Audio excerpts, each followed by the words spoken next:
ఈ రాష్ట్రంలో కోర్టులు కొట్టేస్తే 42% హైకోర్టు కొట్టేసింది. మళ్ళా సుప్రీంకోర్టు పోయింది రాష్ట్ర ప్రభుత్వం, అక్కడ కూడా కొట్టేసింది.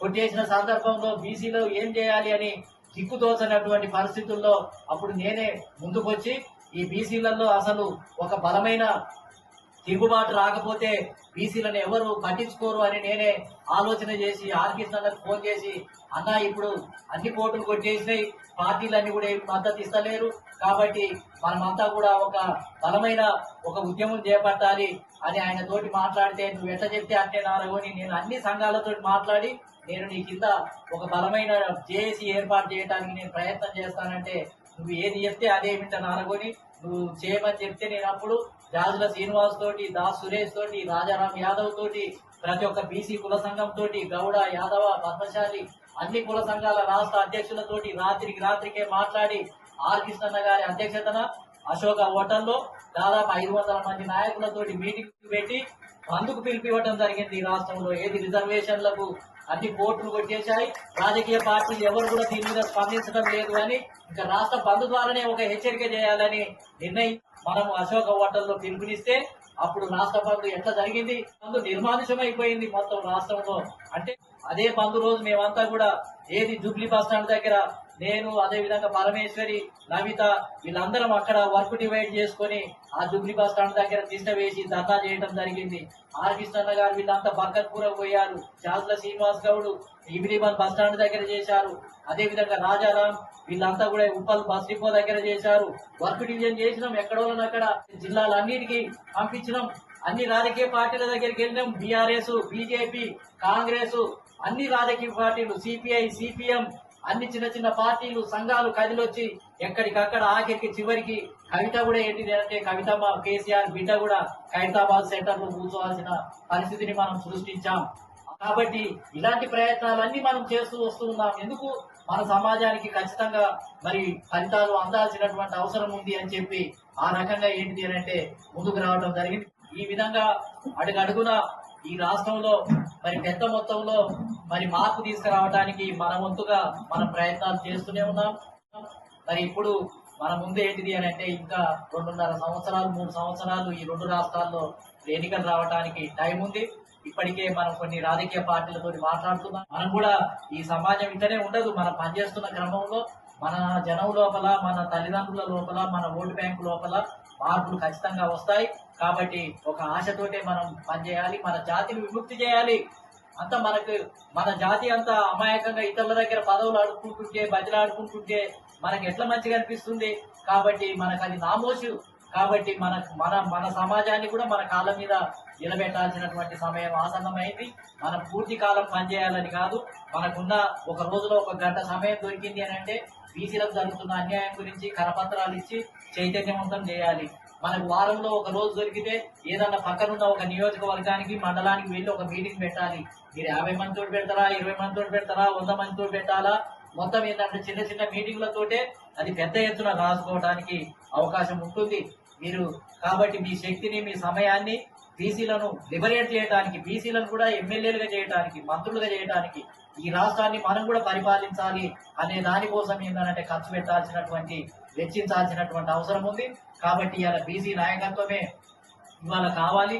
ఈ సమాజాన్ని విముక్తి చేయాలి అని అంటే మొత్తం ఏంటంటే బలమైన బీసీ నాయకులు కావాలి. ఈ 50 మంది 100 మంది బీసీ నాయకులతో సరిపోదు. మనం మండలానికి ఒక బీసీ నాయకుల్ని తయారు చేయాలి. ఎన్ని మండలాలు ఉంటే 500-600 మండలాలు ఉంటే 500 మంది నాయకులను మనం తయారు చేయాలి. నాయకులు బలంగా ఉంటేనే, అది అమ్ముడు పోయే నాయకులు కాదు, బర్రె గొర్రె ఇళ్ల స్థలాల కోసం పోయేటోళ్ళు కాదు. కుంభస్థలమే కొట్టాలి, ఈ రాజ్యాన్నే పట్టుకోవాలి, ముఖ్యమంత్రి పదవే కావాలి, అదే విధంగా మేం పరిపాలిస్తాం అని అనుకునే గుండె ధైర్యం కలిగినటువంటి నాయకత్వాన్ని మనం తయారు చేయాల్సినటువంటి అవసరం ఉంది.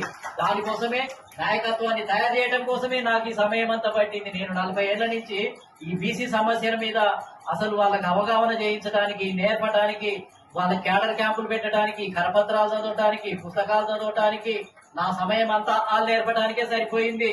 అంటే నాయకత్వాన్ని తయారు చేయడానికే సరిపోయింది. మేమంతా ఈ రకంగా పనిచేస్తుంటే కొంతమంది ఏమో మేము కాంగ్రెస్ నుంచి బయటికి తీసుకొస్తుంటే, బీఆర్ఎస్ నుంచి మేము బయటికి తీసుకొస్తుంటే, బీజేపీ మన పార్టీ కాదని మేము బయటికి తీసుకొస్తుంటే, కొంతమంది ఏమో కాంగ్రెసే బాగుంది, దాని ద్వారానే లాభం కలుగుతుందని మళ్ళా కాంగ్రెస్ లోకి పట్టకపోతున్నారు. కొన్ని బీసీ సంఘాల వారు మళ్ళా బీజేపీలోకి పట్టకపోతున్నారు, మళ్ళీ బీఆర్ఎస్ లోకి పట్టకపోతున్నారు. మేము కష్టపడి వాళ్ళు టికెట్లు ఇయ్యరు, వాళ్ళంతా మోసం చేస్తారు, ఇంతకాలం మోసమే జరిగింది, అన్న నుంచి బయటికి రమ్మని మనం పిలిపిస్తుంటే మళ్ళీ వాళ్ళకి పోయి కొంతమంది శాలువాలు కడుతున్నారు, వాళ్ళంతా చేస్తారు, వాళ్ళు ఇస్తారు, అట్లా కాదు సార్, వాళ్ళు కొద్దిగా ఓపిక పట్టాలి సార్, కొద్దిగా వాళ్ళని బతిలాడుకోవాలి సార్, బతిలాడుకుంటే వస్తారు సార్ అని చెప్పి ఢిల్లీలో 4 రోజులు నాతో గడిపి అనేక మీటింగ్లు అటెండ్ చేయడం జరిగింది. కాబట్టి ఆ విధంగా మనం ఇప్పుడు రాబోయే ఏదైతే మార్పు ఉందో ఆ మార్పులో మనమంతా కూడా బలమైన నాయకులుగా పాల్గొనాల్సినటువంటి అవసరం ఉంది. మీకు తెలుసో తెలియదో ఎమర్జెన్సీకి వ్యతిరేకంగా జయప్రకాష్ నారాయణ ఏం పిలుపు ఇవ్వడం జరిగింది? టోటల్ రివల్యూషన్ అంటే మొత్తం సంపూర్ణ విప్లవం తీసుకురావాలి, మార్పు అని ఎమర్జెన్సీ వ్యతిరేకంగా విప్లవం తీసుకొస్తే జనతా పార్టీ అధికారంలోకి వచ్చింది. జనతా పార్టీ అధికారంలోకి రాబట్టే మండల్ కమిషన్ అమలైంది. ఇవాళ 27% రిజర్వేషన్లు పొందుతున్నాము అని అంటే జనతా పార్టీ అధికారంలోకి రావడం వల్లనే. కాశీరామ్ గారు, అదే విధంగా కర్పూరి ఠాగూర్ వీళ్ళంతా ఉద్యమాలు మండల్ కమిషన్ లాగు కరో వర్ణ కుర్సీ ఖాళీ కరో అనే ఉద్యమాన్ని నిర్వహించడం వల్లనే, అంటే కొంతమంది చేసిన త్యాగాల వల్లనే ఇవాళ ఈ మాత్రమైన ఈ చిన్న చిన్న ఫలితాలను మనం పొందగలుగుతున్నాం. కానీ రాజ్యాధికారం మనకి ఇంకా రాలేదు. పూలే గురించి చెప్తున్నాం, కాంగ్రెస్ కు ఓటేస్తున్నాం. అంబేద్కర్ గురించి చెప్తున్నాం, కాంగ్రెస్ కు ఓటేస్తున్నాం.